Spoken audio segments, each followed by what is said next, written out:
Have you ever felt like you're at a party where everyone dances to the rhythm of the music, but you're the only one who hears the melody hidden behind the notes? As if you're carrying an invisible telescope, pointing to truths no one else can see. And when you try to share them, all you get are blank stares. It's not madness, it's loneliness. Carl Jung knew this. He called this pain, the nightmare of seeing what others deny. It's not about being special, but about being awake in a world that prefers to dream. Has your heart ever raced at the sight of a lie hidden behind a smile? Or sensed an ending long before it arrived? That's not overthinking, it's overfeeling. Here's the secret: your telescope isn't a flaw, it's a calling. While others repeat ready-made phrases, you decode the unspoken. But what's the cost? Being the odd one out, the intense one, the Cassandra no one believes. How many times have you swallowed your words just to fit in? How many times have you laughed at jokes that hurt just to avoid being excluded? The truth is, the poison isn't in what you see, but in the choice between silencing yourself or shining. Today, ask yourself, what if my clarity isn't a burden, but the key? Because the world needs those who dare to see, even when it hurts. And you, aren't you tired of pretending not to? The burden of seeing too much. The world wasn't made for those who feel things before they happen. Your mind is like a radar picking up frequencies others don't even know exist. Every glance, every tone of voice, every silence filled with meaning. While some live on the surface, you dive into the depths where shadows move. This isn't a gift or a curse. It's simply how you operate. The problem begins when this perception becomes a weight. Your body reacts to what your mind perceives. Muscles tense before the argument. Your heart feels heavy in the presence of a smiling lie. You didn't choose this. You just know, without needing explanations. And when you try to warn others, you come off as dramatic. Why do you make everything so complicated? They ask without understanding that you're not complicating anything. You just see. Statistics say that sharp minds are more prone to loneliness, not out of weakness, but because seeing the hidden choreography of life is exhausting. While others sleep peacefully, you lie awake deciphering the invisible threads behind every relationship, every poorly hidden intention. But what if this burden is actually a map? Each time you feel what others ignore, you're receiving a signal, not to suffer, but to act. The truth that hurts today is the same one that frees you tomorrow. You're not broken. You're sane in a world sick with superficiality. And maybe, just maybe, that's your mission. Not to shrink, but to learn how to carry the light others still fear. The strangers within us. Inside, you lives a stranger, not an invader, but a forgotten part, the feminine side that pulses within, the man, the masculine force that dwells within the woman. Jung called them Anima and Animus, these silent presences that shape our deepest desires and most inexplicable fears. That overwhelming attraction to someone you barely know? It might be your anima projecting onto the other what you've yet to recognize in yourself. That instant irritation with certain people? Maybe your animus is reacting to what you yourself repress. These archetypes aren't enemies, they're messengers. When a man denies his sensitivity, his anima rebels through unexplained moods or obsessive fantasies. When a woman rejects her assertiveness, the animus emerges as harsh criticism or emotional coldness. The more we run from these shadows, the more they take control of our lives without asking permission. But here's the secret. These archetypes didn't come to sabotage you. They're disguised guides, trying to remind you of parts you abandoned along the way. That artist you gave up on, the courage you swallowed, the vulnerability you hid, it all still lives inside you, waiting to be seen. Integrating these inner strangers doesn't mean losing who you are. It means becoming whole. When you stop fighting these voices and start listening, you'll discover they weren't the problem. They were the solution you'd been searching for on the wrong side of the mirror.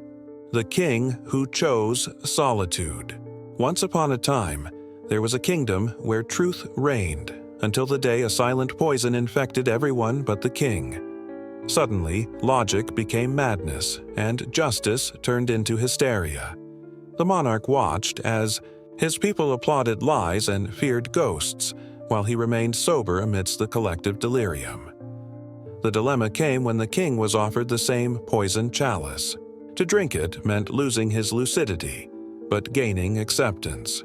Refusing meant staying sane, yet condemned to eternal exile. How many of us have faced that choice? Giving up what we know to be true in order to belong, or bearing the weight of clarity and solitude? Here lies the cruel paradox. When the king finally gave in and drank, everyone celebrated his return to reason. But in truth, he had given up the last spark of truth that remained. The poison didn't kill the body, it killed the soul. And the worst part? No one noticed. This is not a story about kings and kingdoms. It's about you. Every time you laughed at a joke you didn't find funny, agreed with something you knew was wrong, or silenced your intuition just to avoid being the odd one out. The poison isn't in what's offered, it's in drinking, against your own conscience. But unlike the king, you still have a choice. Spit out the poison, even if it means walking alone for a while. Because truth may isolate, but consensual lies destroy parts of you that never come back. The cost of disguise. Every time you silence what you see, something inside you withdraws. It starts subtly. A swallowed comment here, an ignored intuition there. You learn to smile when you should question, to nod when you should warn. Slowly, this mask of adaptation starts to stick to your skin until it blurs with your true face.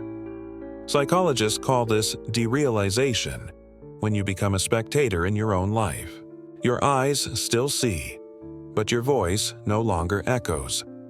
The worst part is not the loneliness of being misunderstood. It's the emptiness of betraying yourself daily. How do you explain the anguish of sensing everything with crystal clarity, while pretending to see only what others do? There's a specific kind of exhaustion that comes from carrying unspoken truths. It shows up as a fatigue that no sleep can cure, as the feeling of always being one step ahead but never fully present. You become a constant translator between two worlds, what you perceive and what you can express without making others uncomfortable. But here's the secret no one tells you. That clarity, which today feels like a burden, may reveal itself as a compass tomorrow. Every stifled truth is a seed of authenticity waiting to sprout. The first step isn't telling everything to everyone. It's stopping the lies you tell yourself. When you begin to honor your perception, even in silence, something changes. The mask doesn't disappear overnight, but it loses the power to define you. And in the space between who you are and what the world expects, a new way of being begins to emerge, without disguises, but with the wisdom to choose when and how to share your vision. Becoming whole. Individuation isn't about finding ready-made answers. It's about embracing all your questions. Jung didn't speak of perfection, but of wholeness, gathering the fragments you scattered along the way to please, to fit in, to avoid frightening others. It's an invitation to reclaim your forgotten pieces. This journey begins when you stop running from yourself. That sensitivity you treated as weakness, that critical thinking you disguised as arrogance, the passion you labeled as excess.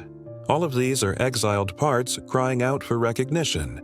The shadow you avoided holds exactly what you need to become whole. Don't expect applause in this process. There will be days when you miss the simplicity of before, when you still believed you could blend in. But something inside you already knows there's no going back for those who've tasted authenticity. Every step on this path reveals a strength you didn't know you had.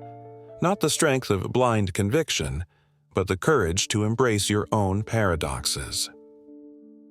True magic happens when you stop trying to fix what was never broken. Your intensity is not a flaw. Your perception is not a defect. They are sacred tools for navigating a world that is still learning how to see. In the end, individuation is not a destination, but a direction. It's not about arriving at a perfect place, but about walking forward carrying your whole truth, especially those parts that are still learning how to speak. Inner alchemy. There comes a crucial moment when pain stops being your tormentor and becomes your teacher. The despair that once paralyzed you now whispers, "Look deeper." Your sensitivity, which so often felt like a curse, reveals itself as a compass, not pointing to escapes, but to the wounds that need light. Have you noticed how the darkest periods carry the most valuable lessons? The loneliness that once emptied you now teaches you to distinguish presence from crowd. The anxiety that used to paralyze becomes a radar for the inauthentic. What was once a symptom becomes a language, your inner world speaking through what hurt the most. Jung called this the dark night of the soul, but we forget its secret. It always precedes the dawn. Your heightened perception is no accident. It's equipment for navigating the depths. Every time you recognize a pattern before others, every time you feel what goes unspoken, you're receiving a map to territories few dare to explore. Theme: real miracle is not the absence of suffering, but its transformation into wisdom. When you stop fighting your own nature, you discover that the clarity that once hurt was protection, not punishment. Now you have a different choice, not to ignore these signs anymore, but to follow them like beacons. They don't lead to the illusory safety of superficiality, but to the radical freedom of being whole. Despair was always love in disguise, trying to remind you to come home, to yourself. The awakening that has already begun. We've arrived at the crossroads where all paths converge. This very moment in which you hold both the pain and the key to transcend it. Every time you doubted your perception, you were training for this. Every forced silence, every worn mask, every stifled truth brought you here, ready to choose differently. The world desperately needs people who dare to see. Not distant visionaries, but real humans who carry the courage to name what they feel. Your story is not about becoming someone special. It's about stopping the act of pretending you're not. When you allow yourself to fully exist, you silently give others permission to do the same. This journey was never about reaching a final destination. It's about the sacred act of showing up, day after day, even when fear whispers for you to return to the safety of half-truths. Every time you choose authenticity over approval, you ignite a spark in the collective darkness. You already have everything you need. The wisdom you searched so hard for out there has always been anchored in that inner voice that never lied. The telescope, the poison, the archetypes, all these metaphors converge into one simple revelation. You were never broken, only different. The final invitation isn't a grand step, but a breath of surrender. Stop fighting your own nature. The world you feared would reject you is waiting precisely for what you've been hiding. When the next crossroads appears, remember, the most radical choice is always to be who you already are.